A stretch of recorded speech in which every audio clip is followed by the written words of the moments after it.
There are extraordinary stories from every family's history passed down from generation to generation. Stories of remarkable courage, unwavering determination, and luck. The ancestor who changed history or was changed by history in some profound way. Family legend. Libraries are filled with the legends of the famous. But it's the stories of your ancestors that reveal the true story of this great country. These are the legends we seek, because we are the Legend Seekers. With your host, Madonna Davis. This chapter, the Lively Family Massacre. The year is 1813. A frontier family is massacred by hostile Native Americans. But somehow, an 8-year-old girl avoids the attack. 2 centuries later, we help the girl's descendants step back into history. We're going to walk among former homesteads, find lost graveyards, and uncover a 200-year-old letter with the identity of their ancestors' killers. Join us on a journey that will reveal evidence from days long past as we piece together the harrowing accounts of their dear departed. We are going to reach back in time to solve the mystery of their family's very existence on Legend Seekers.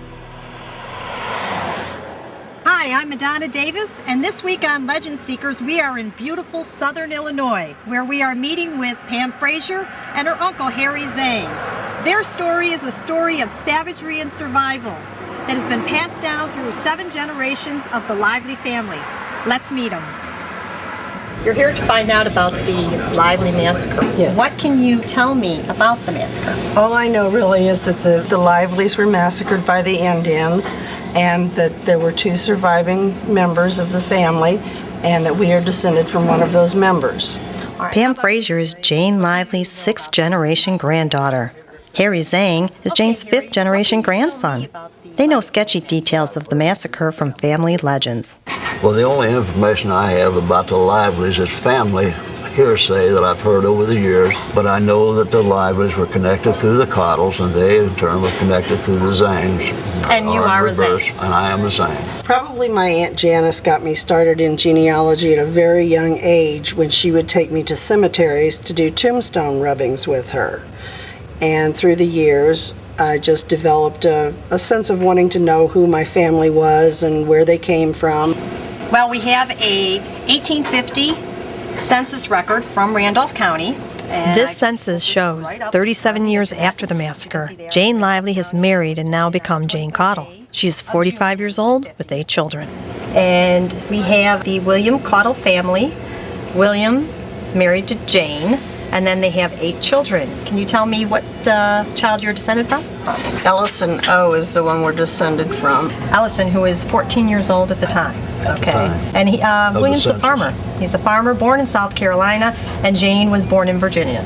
There's more information that we can find. Sure. And one of the places we're going to go to is the Randolph County Courthouse, where we're going to meet with Velda Moore. She's a genealogist, and she's going to help us find some of the original records that exist regarding the Lively family. Due to work obligations, Harry will not be actively involved in the project, but Pam is eager to continue.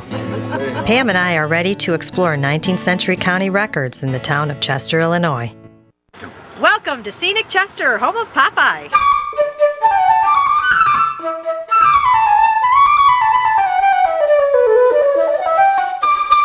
Hi, Velda. This is Pam Frazer. Hi, Velda. And do you want to explain where we're at right now? We're at the county clerk's office in the Randolph County Courthouse in Chester, Illinois.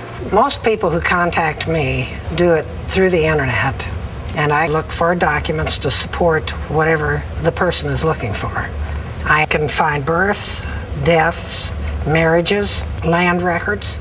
This is the probate of John Lively, who was killed in the massacre, and this should be of special interest to you, Pam, because he is your relative. What does this tell us? What can a probate tell us about the life of a person? But you can see how many things he had. He had cotton and bales and other items that were in the household. Look at a fur hat, a pair of shoes and socks, and a pair of slippers.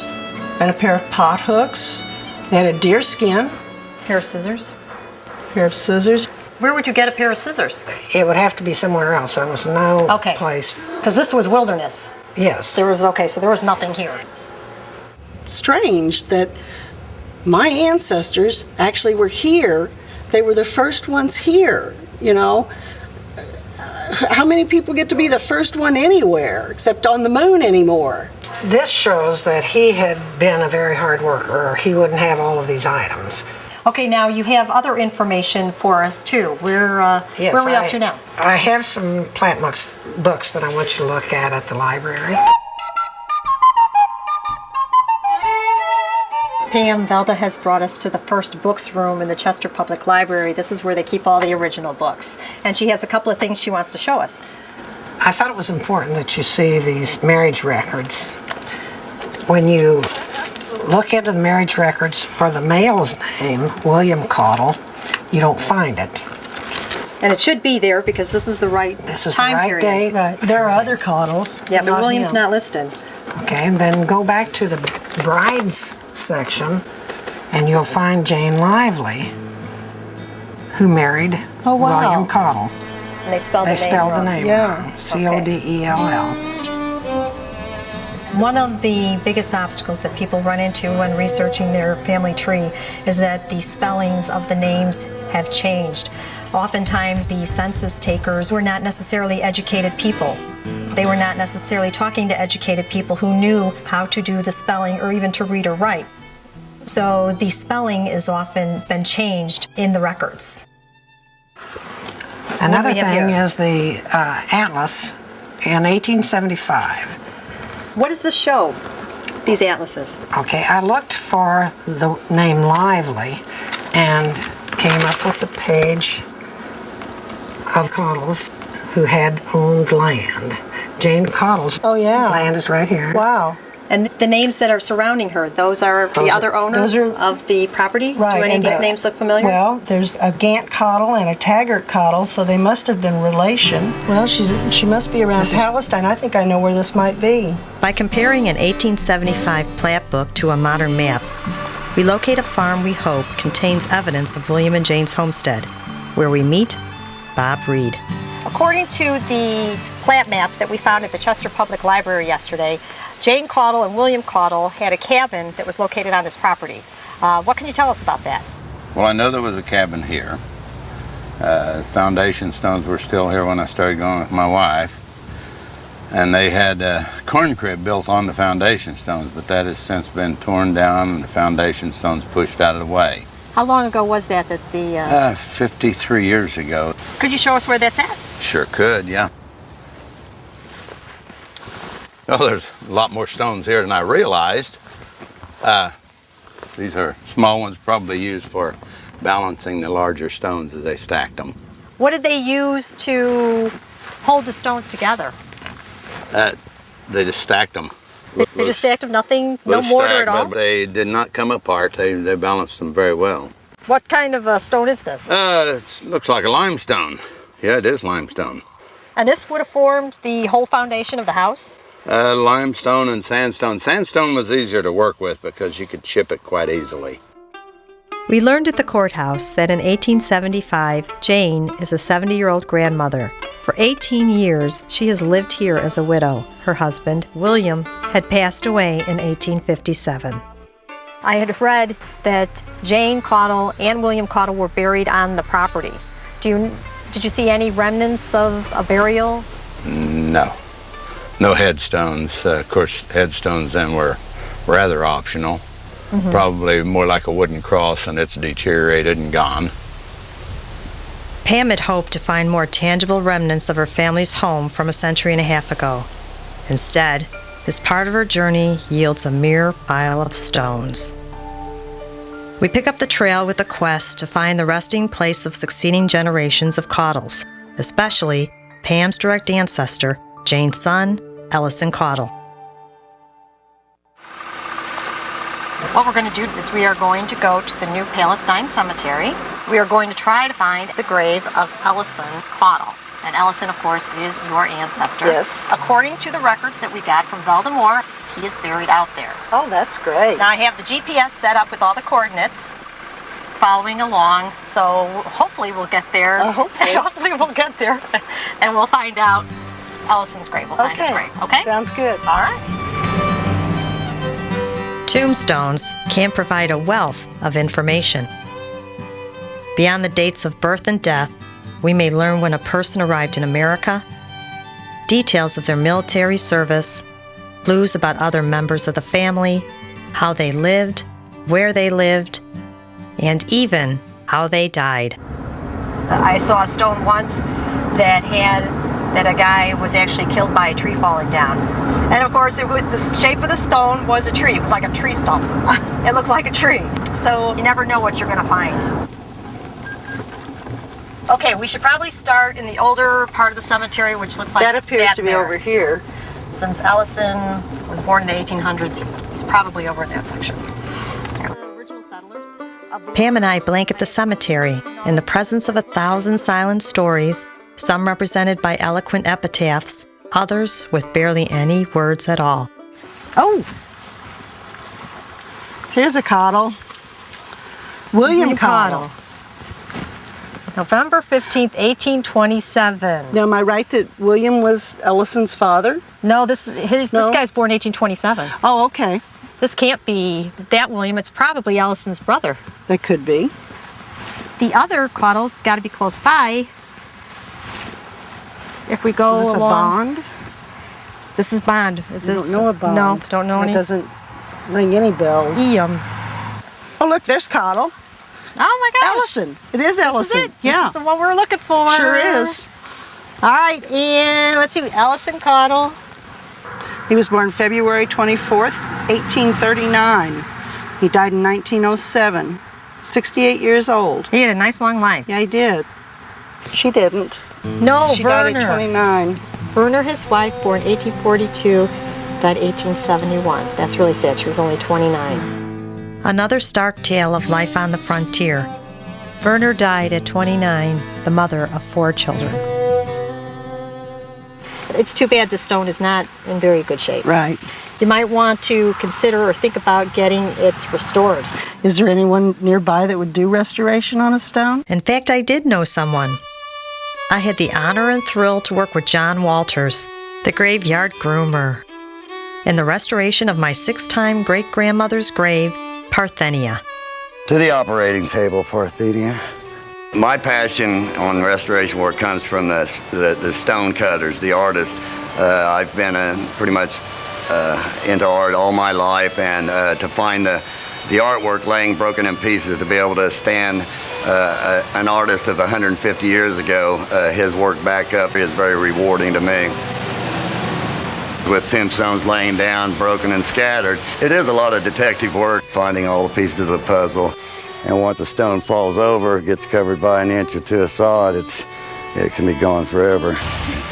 If I could get one message out on pioneer cemeteries and the importance of saving our pioneer cemeteries, it is that they are outdoor museums. They're museums that house the artwork of stone cutters. They have the information of genealogists that are searching for.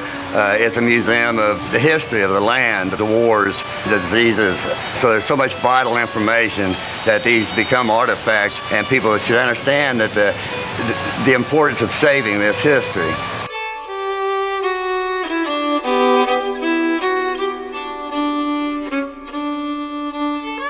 Pam has discovered and borne witness to much of her family's history, but our visit to Ellis's grave has yielded little additional information. Still burning are questions about the legend of a little girl, Jane, and exactly what happened to the Lively family in 1813. Pam is determined to find some remnant of the original Lively homestead and some indication of the final resting place of her ancestors.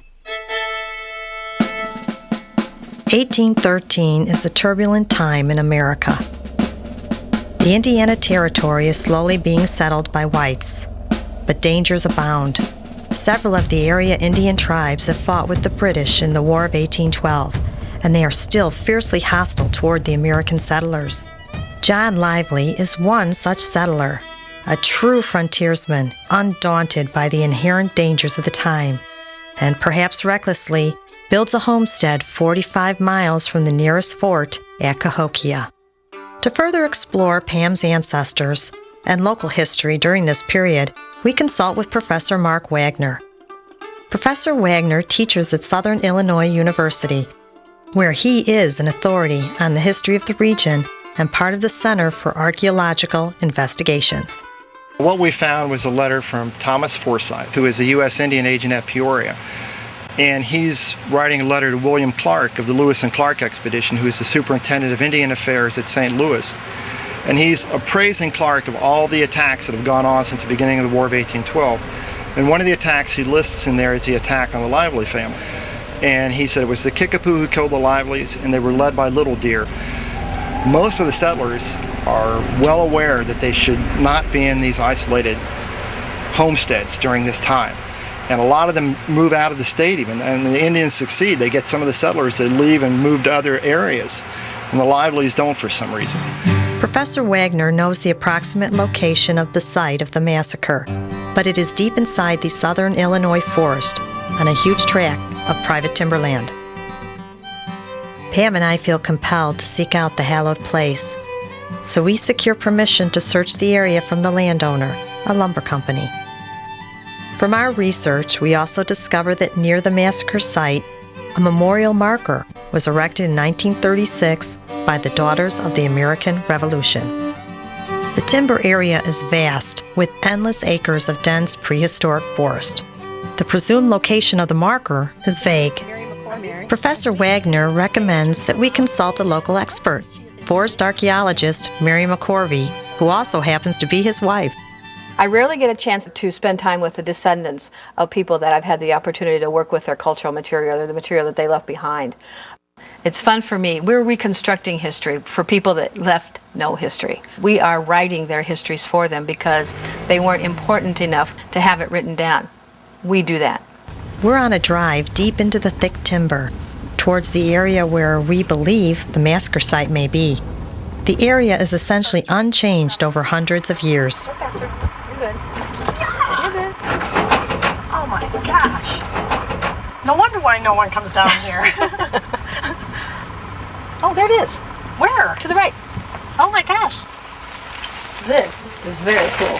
Erected by the DAR in 1936. Wow, that's cool. Well, supposedly they marked the graves, the actual graves, with 5 stones, 5 triangular stones. I was curious to see if we'd see anything like that, but obviously with all the growth you wouldn't be able to see it. I'm sure they've been moved by now or they're covered up. Well, if this is where the massacre happened, it doesn't necessarily mean that's where the people are buried at. It very well could be that this was their home instead of their cemetery. Pam questions Mary about the Lively family, and especially how Jane Lively, at 8 years old, survived the massacre. How would she have survived out here by herself? She didn't survive it. She wasn't here. She was really, really lucky in that at the time she was about 8 years old. A family was passing through. Mary relays a heart-wrenching saga of life on the frontier. According to the legend, the Caudle family is passing through the territory. They have just lost a child. Perhaps it's out of Mary Lively's sympathy for the grieving family, or just a premonition. No one knows for sure.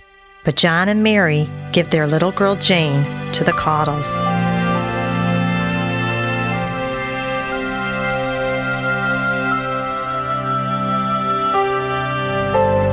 And so, on this remote site, 2 families come together and share a moment of profound impact. One has just lost a child. Another is about to give one up, never to see her again. At that time, but she went with them nonetheless, and she wasn't here at the time, so very lucky for us. Yes, of which I wouldn't be here without her. That's exactly right. But the others are not so fortunate. Just days later, David Huggins, the hired hand, and young William Lively are out gathering livestock. Little Deer and his band of Kickapoo Indians close in on the Lively homestead. They move with stealth.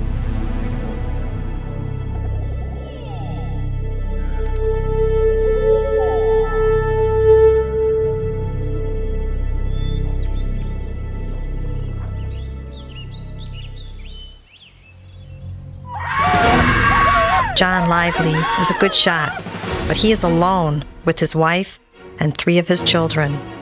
Young William and David Huggins are stopped mid-step by the screams of the family. Helpless to intercede, they watch, horrified. The victims stand no chance.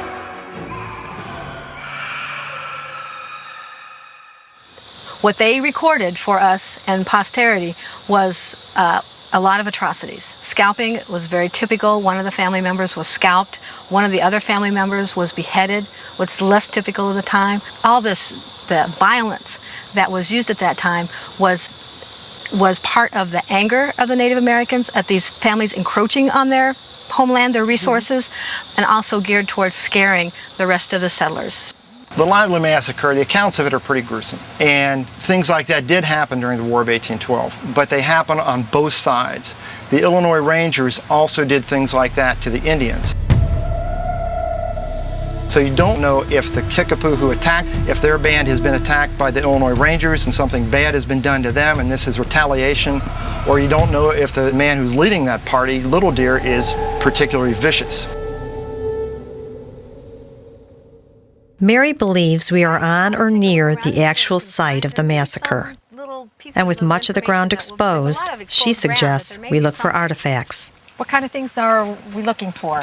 I think the best thing we're going to be able to find would be some broken ceramics. They'll be white, generally speaking. You might see a little blue on them. Okay. They only had blue and white ceramics, pretty much.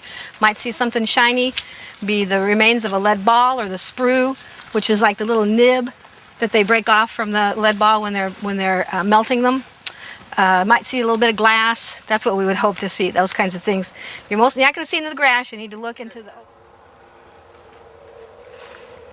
Whoa. Wow. It's the cemetery. My. It's the cemetery.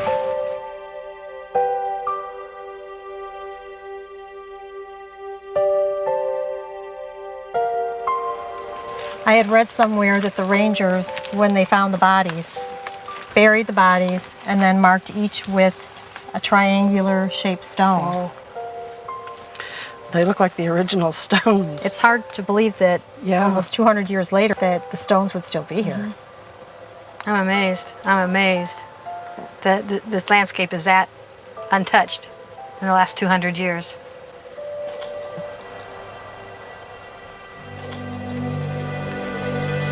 Maybe it's kind of a good thing that this is back in the middle of... Oh, definitely. Otherwise it may not be here. Right, it wouldn't have survived, I don't probably, you know.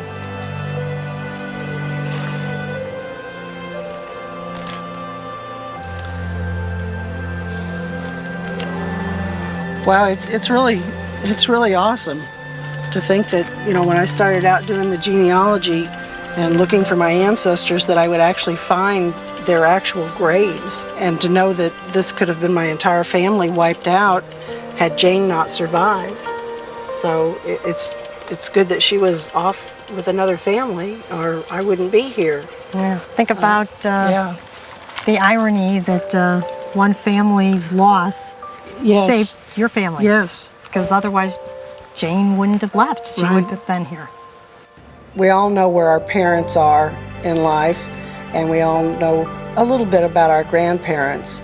But to sit and think about our grandparents' grandparents and what they lived through and went through over their lifetimes, it's fascinating as to how they lived and how they survived. Going through this process of looking at my ancestors has really given me a reason to go on with the genealogy. It gives history a whole different meaning.